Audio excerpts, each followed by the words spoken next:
And next we have Eric, a junior at Mountain Lakes High School in New Jersey. In the classroom, he serves as a supporting editor in his school newspaper, acts in school theater productions, and represents his class in the USA Chemistry Olympiad. Currently, he is involved in a research project that explores trends and issues in Asian American voting. Today, Eric is talking about toxic masculinity, and he hopes to live in a future where society does not have to suffer from outdated, harmful expectations placed on men and boys. Hi, everyone. As Alisha said, my name is Eric, and today I'll be talking a little bit about toxic masculinity. So, a little bit about me. I was a kid who loved to cry. Sometimes I would cry for petty reasons, and other times they would be more emotionally impactful reasons. But either way, once I started crying, I was unstoppable. So my dad had to devise the regulatory technique of telling me to stop crying because proper gentlemen do not cry. And ever since, crying in public became my greatest fear. Much later, in my freshman year of high school, I joined the school cross-country team. And I wanted so badly to be friends with the varsity runners who were elite. They were so cool. But either because I couldn't run fast enough or because I wasn't strong enough, they excluded me from their social activities, and I always kind of felt a bit out of place. I can only smile upon this experience now because I grew more open-minded with experience. I made more friends outside of cross-country, and I began to realize what was really important to me in high school. In my sophomore year, I joined the theater program, and there I became part of a very compassionate group who I still treasure a lot today.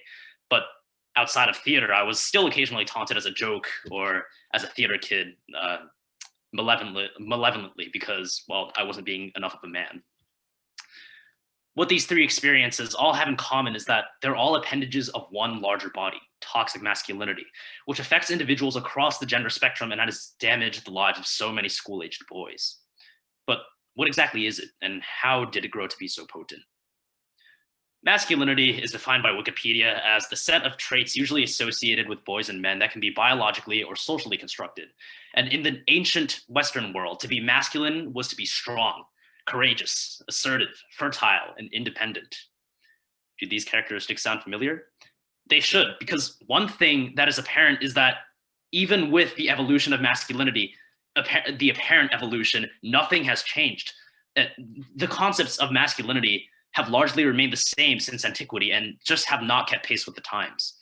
It appears that, in fact, even with the arrival of social movements and international reckonings of gender identities that critique patriarchal structures and toxic masculinity, masculinity has in fact evolved to its most toxic form, resulting in the ruinous transformation of young men and boys into school shooters and suicide victims.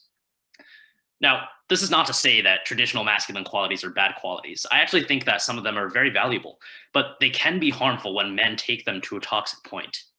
And to explore how young men arrive to this point, we have to know what kind of social and emotional consequences toxic masculinity has on them.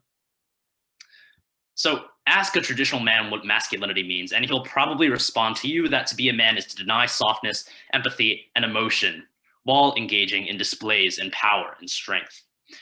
Using these traits to conceptualize manhood has negative consequences on many of today's male youths. First, toxic masculinity robs boys of their ability to fully experience their emotions and give in to vulnerability. When boys feel strong emotions, as all humans do, they're forbidden by masculine norms of toughness to express them by crying or even confiding to others. In my own experience, I've not only been told not to cry as a younger boy, now as a more mature young adult, I can't even bring myself to have vulnerable emotional conversations with some of my male friends or even my own dad. This doesn't mean that we have negative relationships. It just means that among boys and men, emotional tenderness feels out of place because there hasn't really been any access that we were given to them. Further, when boys are forced to restrain from emotional catharsis, serious mental health issues can result, from depression and substance abuse to lack of control. In order to be emotionally healthy, there must be room to express the full range of human emotions. Toxic masculinity constricts that room for boys. Second, toxic masculinity challenges boys' sexualities, driving them to commit sexually irresponsible behaviors and otherize non-straight males. Because old notions of masculinity place emphasis on fertility, young men who wish to conform strongly to masculine ideals feel the need to make sexual advances on women and show sexual aggression, a phenomenon that is all too common in high schools and university campuses. Just take the fact that 15% of females in high school and 26.4% of females in high school and 26.4% of females in undergrad, experience sexual assaults, compared with only 4.3% of high school males and 6.8% of undergrad males.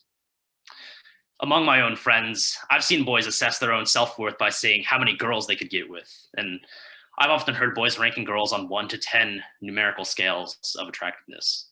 I didn't agree at all, but I was too scared to pipe up. Now I regret my inaction because this behavior needlessly perpetuates the objectification of women and demoralization of men. This very same ideal of fertility has also espoused homophobic beliefs among men that challenge the masculinity of gay males. My own observation in high school has been that boys will sometimes taunt others for doing anything outside of the norm by calling them gay, or in worst cases, derogatory slurs for homosexual men. Boys do this not necessarily because their humiliation victims are homosexual, but rather because calling them gay has the effect of emasculating them. This is evidence that toxic masculinity has constricted the definition of masculinity to deny dignity to homosexual men. Third, the love of dominance and toxic masculinity pressures boys to put on aggressive displays in sports and everyday interactions. This not only alienates less aggressive and thus less masculine males, but also drives aggressive males to make risky choices. Among males, individuals who decide to pick a trivial fight may often find themselves in a more dangerous altercation or even a fatal one, and such initially petty conflicts account for the overwhelming majority of male deaths. The majority of drug users are men, as are the majority of overdose patients. And among those who commit suicide or attempt suicide, there are 4 times as many males as females. Not because males desire to commit suicide that much more, but because males resort to much more dangerous methods. Meanwhile, those who are taunted for not being masculine and aggressive enough lose self-esteem, and they avenge themselves by engaging in aggressive, destructive behaviors like fighting, drinking, and acting contentiously. And these behaviors are manifested in violent men who, much more often than women, decide to commit violent crimes or end the lives of others. Perhaps this may explain the phenomenon of violent men and criminals being violent criminals being overwhelmingly male. Now, while the male hormone testosterone is linked to higher levels of aggression, I don't believe that any of the behaviors I just mentioned are inherent in men. Just look at the diverse examples. The pacifist Quakers advocated for the highest levels of human dignity. The peaceful Jainists strove to do no harm to any living things. And the loving hippies persisted in withdrawing soldiers from bloody war. All that this means is that masculine traits that are harmful to men and society are not biologically constructed, but culturally constructed. To halt this construction and this conditioning, it is imperative that masculinity be reformed in a way that challenges antiquated stereotypes, allows all men and boys to take pride in their unique identities, and acts not in society's detriment as it is now, but in society's best interest. Fortunately, boys and men can look to the successes of women and the feminist movement as inspirations for bringing about this change. One of the reasons that feminist movements were so socially successful is that they created new discussions of the female identity while subverting feminine stereotypes. Now, not only did females advocate for the equal treatment of women in social, political, economic, and personal contexts, they also exposed rich perspectives on the unique experiences of womanhood, redefining femininity to match the more egalitarian and multicultural social attitudes of today and modern times. Now, as a result of feminine struggles, the world grew more accepting first of gender equality and next of females who did not want to express themselves as the traditional, attractive, demure, child-rearing woman that feminine ideals have demanded. Now, feminist thought also liberated non-straight women whose sexualities conflicted with traditional feminine demands. Now, it is true that today's new wave of untraditional females have not been entirely destigmatized. But if reforming masculinity allows society to grow more accepting of untraditional males, non-straight males, and emotionally tender males, we can at least have hope. The message that I want to bring today, ultimately, is simple but vital.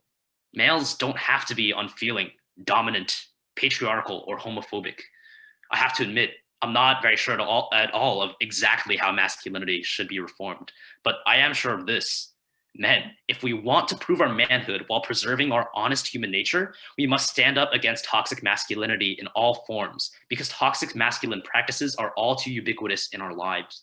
We must not permit our peers to talk about those who do not identify as males in a degrading manner.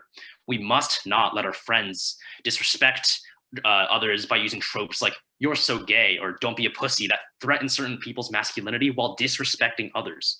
We must not be deterred by anyone to honestly express ourselves and stay emotionally healthy.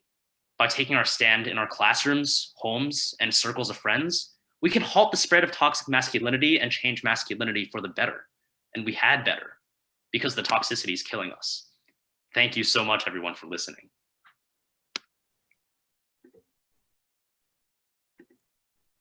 Thank you, Eric. And I think the problem is that toxic masculinity is so normalized now. You know, the harmless statement for a boy not to cry during a rom-com is an example of toxic masculinity, and too many times we don't realize that. I will say, however, there is a current social media breakthrough of men and boys painting their nails and feeling comfortable ridding traditional norms, and I can only hope that this will continue.